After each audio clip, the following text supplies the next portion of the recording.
Hello friends,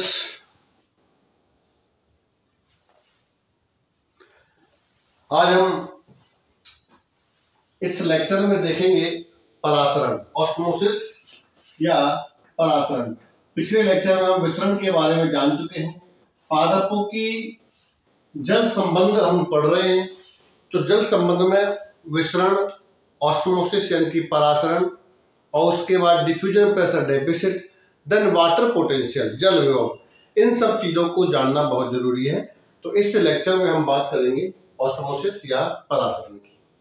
तो देखो, विसरण में हमने देखा था कि विसरण में अणुओं की, किसी पदार्थ के अणुओं की अपनी अधिक सांद्रता से कम सांद्रता की ओर गति, अर्थात अपनी उच्च मुक्त ऊर्जा से कम मुक्त ऊर्जा की ओर गति। मुक्त ऊर्जा को हमने देखा था कि अणुओं की गति की दर और इकाई क्षेत्रफल में उपस्थित अणुओं की संख्या के बराबर होते हैं। आज हम बात करेंगे परासरण। तो व्हाट इज ऑस्मोसिस? ऑस्मोसिस क्या है? देखो, परासरण में और ऑस्मोसिस में मान लीजिए है एक कोई पात्र है या कोई नली है। इस तरह से ये नली है, मान लीजिए मैंने ये लगा दी ऐसे, और इसके बीच में, इस नली के बीचों बीच में मैंने एक अर्धपारगम्य झिल्ली, जो हम लेते हैं कॉपर पेरिसाइनाइड, लगा दी है। ये अर्धपारगम्य झिल्ली है, इम्परमेबल मेम्ब्रेन। एक साइड में मैंने यहाँ पर H2O लिया है, ये शुद्ध जल है, और एक साइड में मैंने कोई सॉल्यूशन लिया है, और सॉल्यूशन समझो कि कोई 20% NaCl का सॉल्यूशन है। अब 20% NaCl का मतलब है कि इसमें अगर हम 100 ml इसका आयतन बनाते हैं तो 100 ml में 20 ml तो है, या 20 ग्राम तो है इसमें NaCl, और NaCl, और 80 ग्राम या 80 ml इसके अंदर क्या है? वाटर है, H2O।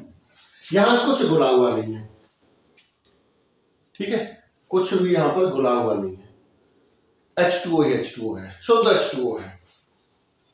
ठीक, अब हम यहां देखेंगे कि जल के अणु का गमन किस ओर होगा।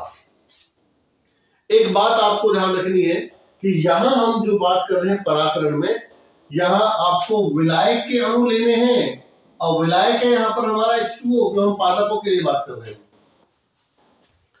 ठीक है, विलायक हमारा यहां पर H2O है, शुद्ध जल। शुद्ध जल सबसे बड़ा विलायक होता है, और शुद्ध जल को हमने यहां पर विलायक लिया है। अब ये जो H2O है, ये H2O इस जगह से इस जगह पर आएगा या इधर से इधर जाएगा, ये डिपेंड करेगा। अब हम इसको थोड़ा विसरण की परिभाषा याद कर लेते हैं कि पदार्थ के अणुओं की उच्च सांद्रता से कम सांद्रता की ओर, या यहां पर जो जल है, या हम कह सकते हैं विलायक के अणुओं की उच्च मात्रा, उच्च सांद्रता। वह जल के लिए हम सांद्रता का उपयोग नहीं करेंगे, विलयन के लिए करते हैं। तो जल की जो मात्रा है वो यहाँ पर ज्यादा है, और इस जगह पर जल की मात्रा कम है, इसलिए जल के अणु इस जगह से इस जगह पर प्रवेश करने लगेंगे। क्यों? क्योंकि दोनों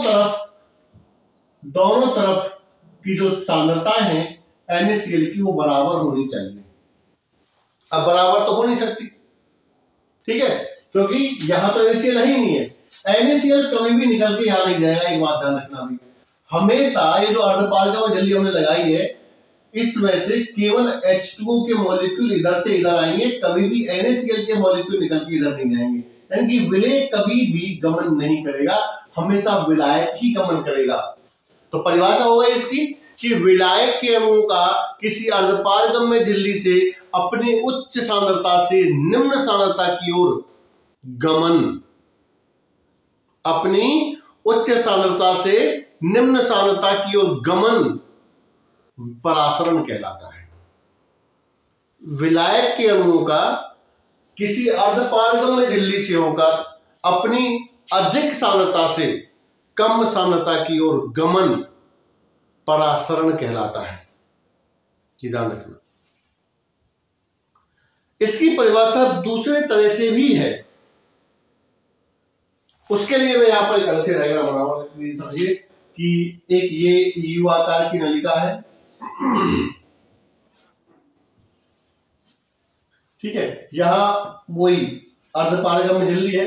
इस जगह पर समझिए कि 5% NaCl का सॉल्यूशन है और इस जगह पर ये 60% NaCl का सॉल्यूशन है, ठीक है। हमको पता है कि यहां पर 60 ml या NaCl है और 40 क्या है, वाटर है। यहां पर हम कहें 5 ग्राम NaCl है और 95 ml क्या है, वाटर है, H2O। तो हमको पता है कि वो जल के मॉलिक्यूल इधर से इधर गमन करेंगे, इधर से इधर गमन करेंगे।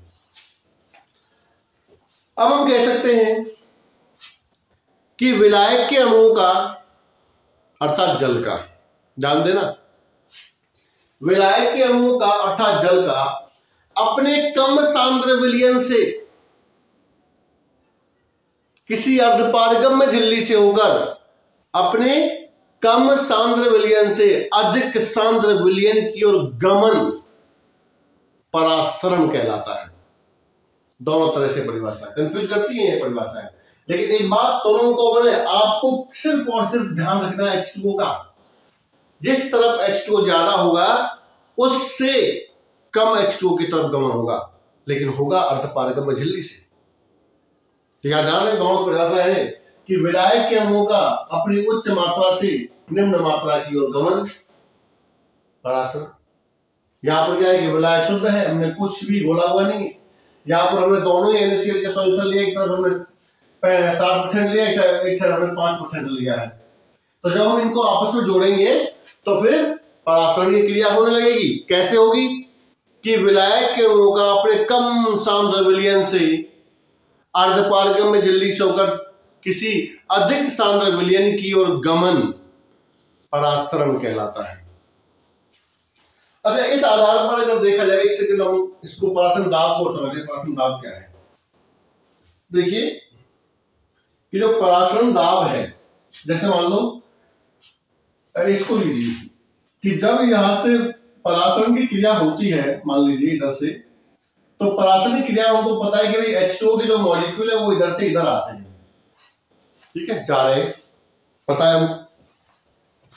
तो जब H2O के मॉलिक्यूल इधर से इधर आएंगे तो सीधी सी बात है कि इसमें जो जल का स्तर है ना वो बढ़, पहले मान लो यहाँ था, लेकिन जब धीरे धीरे इसमें आने लगेगा तो जल का तल जो है वो, यानी इसका जो लेवल है वो ऊपर की तरफ बढ़ने लगेगा, बिल्कुल बढ़ेगा, इसमें कोई और आए नहीं, ठीक है। क्योंकि तो जल का मॉलिक्यूल है ना वो इधर से इधर बढ़ रहा है।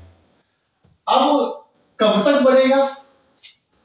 जब तक कि इधर और इधर जल की सांद्रता या फिर जो विलयन की सांद्रता है वो बराबर ना हो जाए, तब तक ये बढ़ता रहेगा। अब हम यहाँ पर परासरण दाब को नापना चाहते हैं, तो परासरण दाब को नापने के लिए हमने यहाँ पर लगा दिया 1 मीटर और एक लगाया है पिस्टन।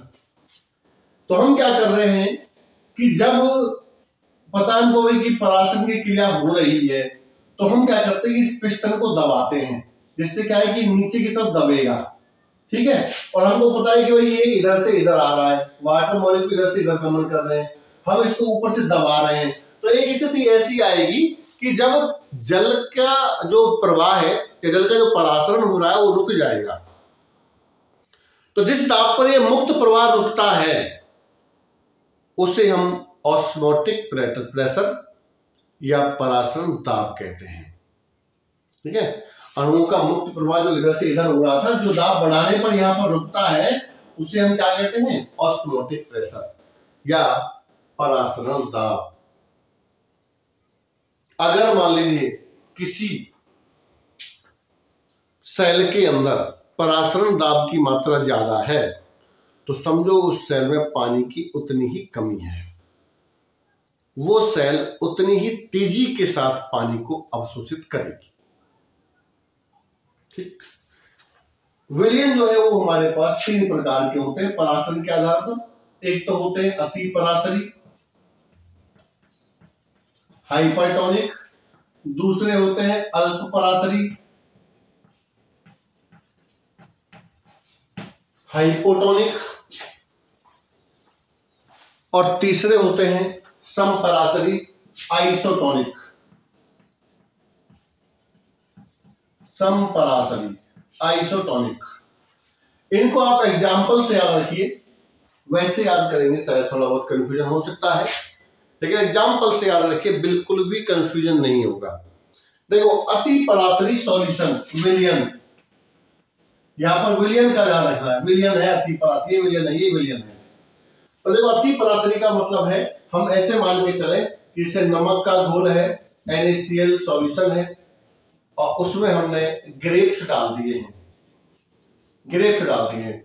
तो NaCl में अगर देखा यहाँ पर NaCl का जो सॉल्यूशन है, इसमें वाटर मॉलिक्यूल कम है, इनकी वाटर जल की मात्रा कम है, लेकिन ग्रेप्स में जल की मात्रा ज्यादा है, H2O मॉलिक्यूल ज्यादा है। तो the concentration of H2O molecule is greater in grapes than NaCl। तो इस कंडीशन में अगर हम नमक के घोल में ग्रेप्स डाल देते हैं, तो नमक के घोल के अंदर ग्रेप्स से जो वाटर मॉलिक्यूल है वो आने लग जाएगा, बाहर आने लग जाएगा, और जो ग्रेप्स है वो पिचक जाएगा, फ्लेक्सिड हो जाएगा।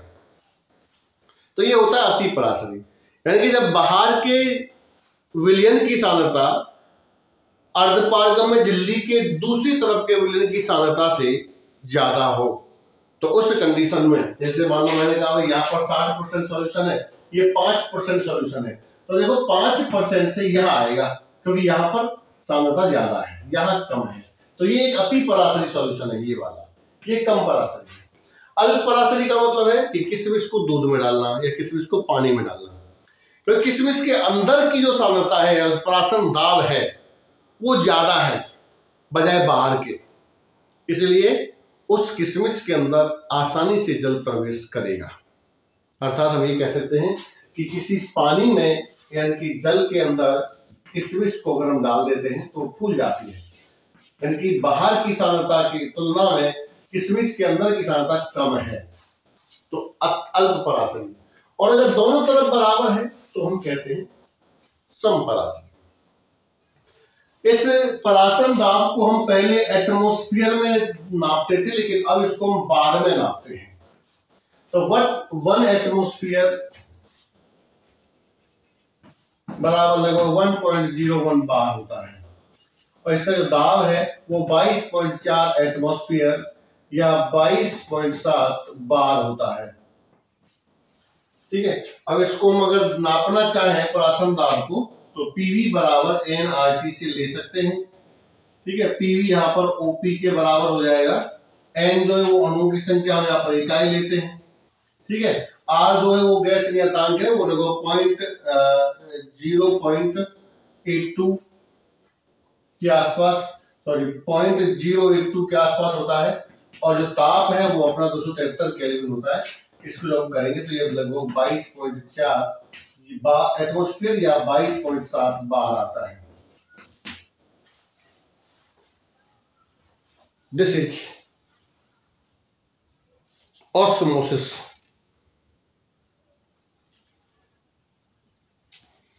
अब इससे संबंधित जो पादपों के संदर्भ में बातें हैं वो थोड़ा हम देख लेते हैं। जैसे आपने देखा होगा कि जब भी खाद दिया जाता है तो उस समय किसान पानी जरूर देता है। क्यों? क्योंकि देखो आपने यूरिया के प्रभाव से पादपों को जलते हुए देखा होगा, क्योंकि अगर यूरिया ज्यादा दे दिया जाए तो पादप जो है वो जल जाते हैं। क्यों जल जाते हैं? इसका कारण है क्योंकि जब यूरिया हम डालते हैं जमीन के अंदर, तो यूरिया की जमीन में जाने से वो एक सांद्र विलयन बना लेता है जमीन के अंदर। जब सांद्र विलयन बना लेगा और मृदा में जल्दी क्या हो जाएगी? कमी।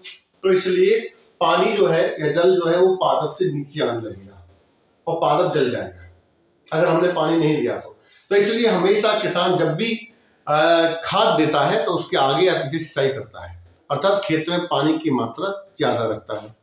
दूसरा देखो परासरण का आपने देखा होगा भाई, पनीर में हम नमक डालते हैं, नमक मिलाते हैं, तो उससे क्या होता है कि पनीर का जो जल होता है वो नमक के द्वारा बाहर निकल आता है, नमक के विलयन में निकलता है। जिसकी क्यों निकलता है? क्योंकि वो सांद्र करना चाहता है, सांद्र करना चाहता है। उसके बाद देखो अचार में हम नमक मिलाते हैं क्योंकि अचार खराब ना हो। ठीक है, पानी जो है ना अचार का, वो पानी बाहर निकले और सांद्र विलयन बना रहे जिसकी वजह से अचार खराब ना हो। तो बहुत सारे डेली रोज के एग्जाम्पल्स हैं जो हम अपने आसपास देखते हैं, जिनके द्वारा हम अंदाजा लगा सकते हैं कि परासरण हमारे लिए कितना इम्पोर्टेंट है, कितना नहीं है। नेक्स्ट वीडियो में फिर मिलते हैं, तब तक के लिए नमस्कार। सब्सक्राइब कीजिए, लाइक कीजिए, कमेंट कीजिए, आप बता दीजिए कोई भी टॉपिक, हम आपको उसी टॉपिक पर वीडियो बना के डाल देंगे। Thank you very much.